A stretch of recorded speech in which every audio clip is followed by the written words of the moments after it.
Oggi siamo qui per fare un test audio tra due microfoni molto richiesti sul mio canale, lo Shure SM7B e lo Shure SM57.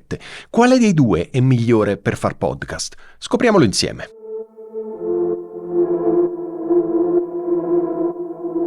Siamo qui quindi con questi due microfoni, entrambi della Shure ed entrambi molto richiesti sul canale, ma due microfoni assolutamente leggendari. Lo Shure SM7B è uno dei microfoni più utilizzati per far podcast e lo Shure SM57 è uno dei microfoni più utilizzati per microfonare rullanti della batteria, amplificatori della chitarra, ma è anche molto utilizzato per la voce. Oggi siamo qui quindi per provare a capire quale dei due è migliore o comunque ti piace di più per far podcast. Benissimo. I microfoni sono entrambi microfoni dinamici, che cosa vuol dire? Che non hanno necessità della 48 volt per funzionare. Entrambi i microfoni hanno un pattern polare cardioide, che cosa vuol dire? Che prendono tantissimo di ciò che arriva davanti, meno di ciò che arriva di lato e niente di ciò che arriva dietro. Quindi sono microfoni molto utilizzati anche e soprattutto in ambienti non acusticamente trattati. Anche se, apro parentesi, anche negli ambienti non acusticamente trattati bisognerebbe fare molta attenzione perché nessun microfono fa miracoli, quindi la soluzione a tutto questo è trattare acusticamente la stanza. Magari non puoi, non vuoi o altro, ci sono tantissime soluzioni, chiedimi nei commenti e rispondo alle tue domande.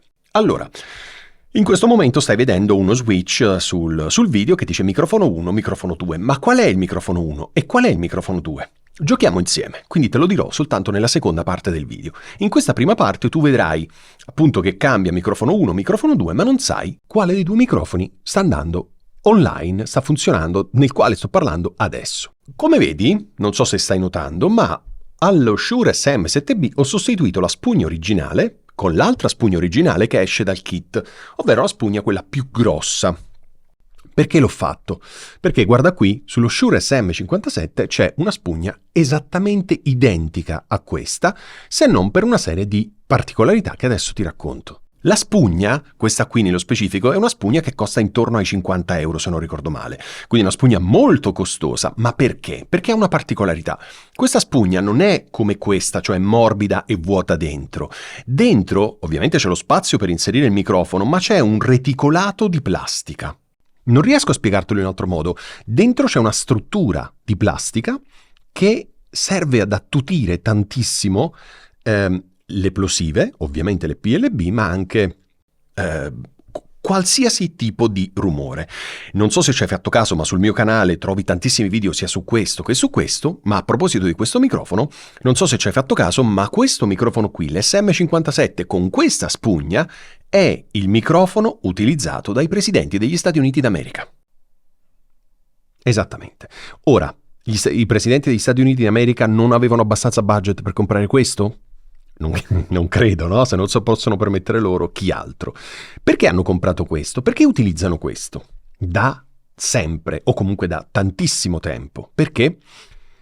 Evidentemente c'è una motivazione molto valida che sta proprio nel suono, nella capacità di focalizzarsi sulla voce e di rigettare tutto ciò che non è voce. Tutto ciò che non arriva davanti, quindi. Ma io spero che tu stia sentendo i due microfoni in questo momento e ti stia rendendo conto di come suonano, ok?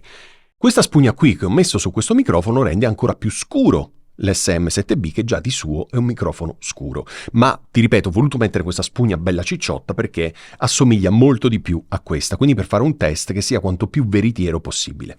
Entrambi i microfoni hanno più o meno la stessa inclinazione e hanno più o meno la stessa distanza. Tu sai bene che dentro lo Shure SM7B c'è una gabbia in metallo abbastanza lunga, per cui la capsula è in fondo al microfono.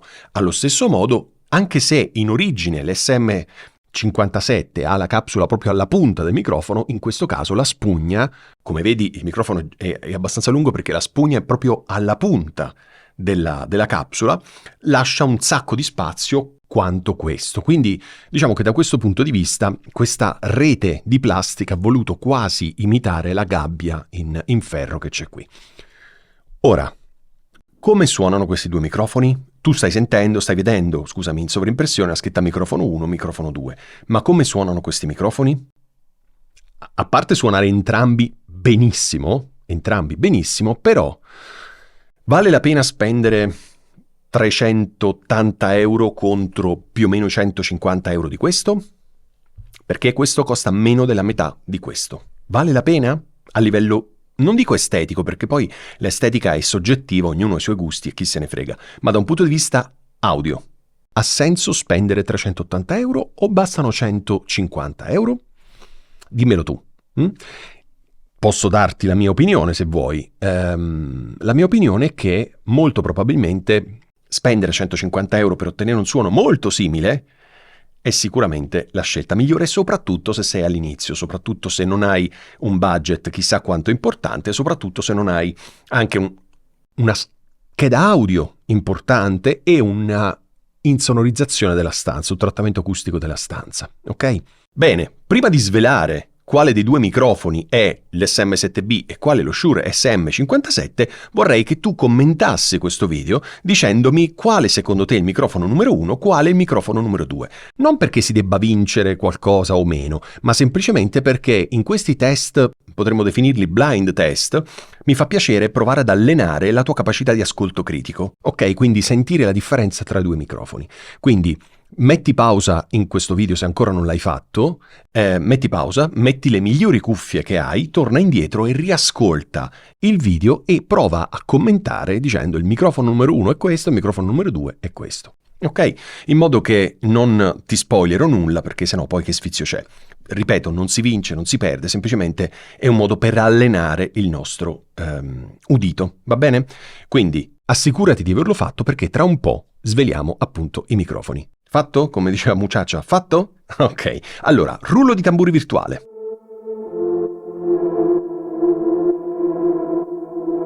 Il microfono numero 1 è lo Shure SM7B, il microfono numero 2 l'SM57. Te ne eri accorto? L'avevi capito? Ripeto, non si vince, non si perde, semplicemente un modo per allenare il nostro udito.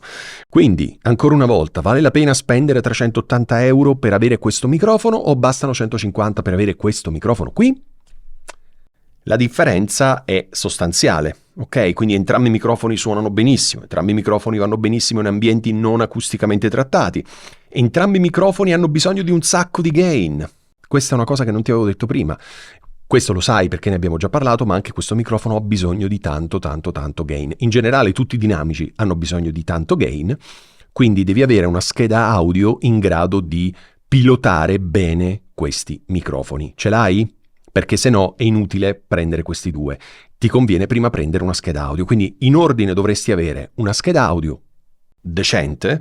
Decente non significa la migliore del mondo, ma sicuramente una scheda audio in grado di pilotare questi microfoni. In questo momento i due microfoni stanno entrando dentro la mia SSL2, che è una scheda audio che ha dei preamplificatori cristallini, quindi non aggiunge, non colora il suono, dei preamplificatori molto silenziosi e ha abbastanza gain per pilotare entrambi i microfoni senza l'utilizzo di cloud lifter, mic booster, eccetera eccetera. Ok? Quindi li pilota tranquillamente senza introdurre rumore di fondo.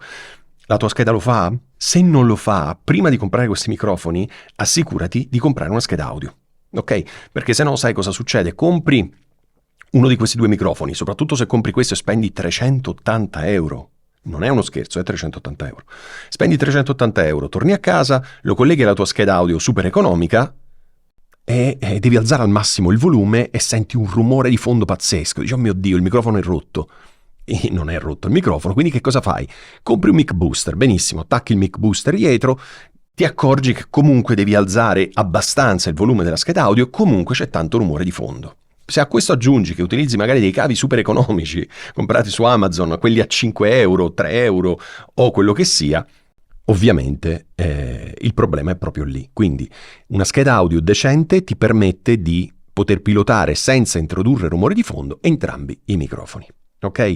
Questa è la prima cosa. La seconda cosa è trattare acusticamente la stanza.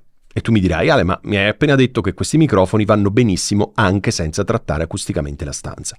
Verissimo, l'ho detto, quindi è vero.